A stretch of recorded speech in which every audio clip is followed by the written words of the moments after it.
The Standing Committee on Appropriations has voiced concern over the Department of Defense's financial pressures, warning that it continues to take on additional deployment responsibilities without adequate funding. Joining us to discuss the committee's concerns is its chairperson, Dr. Mmusi Maimane. Good evening to you and thank you for your time. I suppose sometimes we need the perspective of a committee like yours, right, that's responsible for coordinating and monitoring the whole issue of budgeting across all the spheres of government. This is an issue that has been lamented ad infinitum, this issue of a reduction and cuts to the budgets of the Department of Defense. What is the abiding message that comes through from having interacted with the department and the minister recently? Good evening, and good evening to fellow South Africans. I think the first and most crucial thing that we've got to get right as the people of this country is we must decide that the mandate of the army is derived from the Constitution, that when it comes to issues like border management, security and defense, that those are the priority of the army.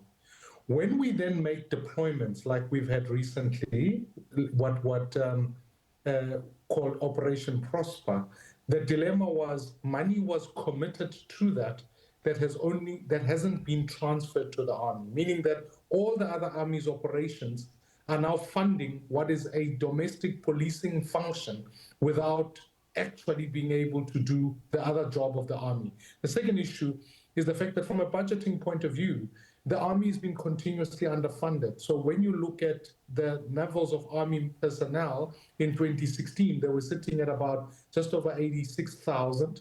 And now today that number is below that, meaning that we've got less men in the army, men and women in the army today than we did in 2016. So the fundamentals are we are underfunding the army is incapable of doing its job, and that's notwithstanding some of the issues that speak to corruption, some of the missions that were undertaken in the DRC, and some of the leadership. So our job as a committee is to say, is the money able to fulfill the function, and when the money is allocated, is it being used properly? We'll get to the nuts and bolts about the budgeting and how the budget that is allocated is actually being utilized. But let's stick with the gap between what the mandate is and some of the expanded deployments versus what's already been put in the kitty. I believe that the Minister, Njimutsega, priced their overall needs north of 9 billion rand?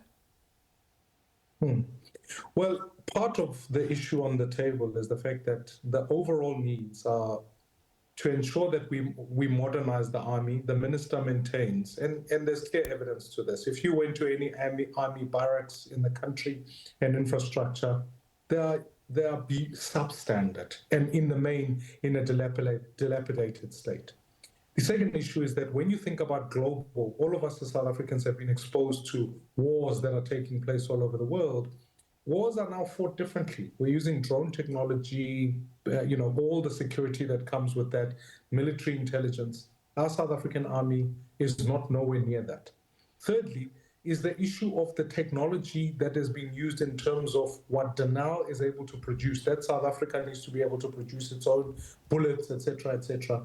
Those have not been fulfilled. And then ultimately, the army is aging, which means that you need to have the capability to replace personnel with younger, well-trained military people who are able to come on board. And therefore, they were introduced to this retirement program that hasn't, at this point in time, been able to deliver on its full mandate. So the bottom line of the issue is that our army is archaic, it is old, and it is underperforming. And we've got to fix that.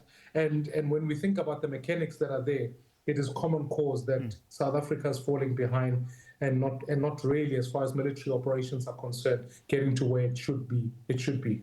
So as your name suggests, you monitor and you exercise oversight over appropriations, as I was saying, across the three spheres of government and money bills and the likes. With everything that we are saying then, why is it that on your watch as well as legislators, we are seeing a situation where President Ramaphosa, for instance, commits to raising defense expenditure to somewhere in the region of 1.5% of GDP, yet in the very same year that he makes that statement, the budget makes for a provision for budget cuts. How much more fires can be lit under the feet of National Treasury, the President, and others to ensure that, you know, they live up to their words? Completely. And the first priority is the funds that were committed as part of the Army's deployment in the recent while to go and support the police in their efforts in this Operation Prosper that we've been monitoring and making sure it provides intelligence so that the police can catch up.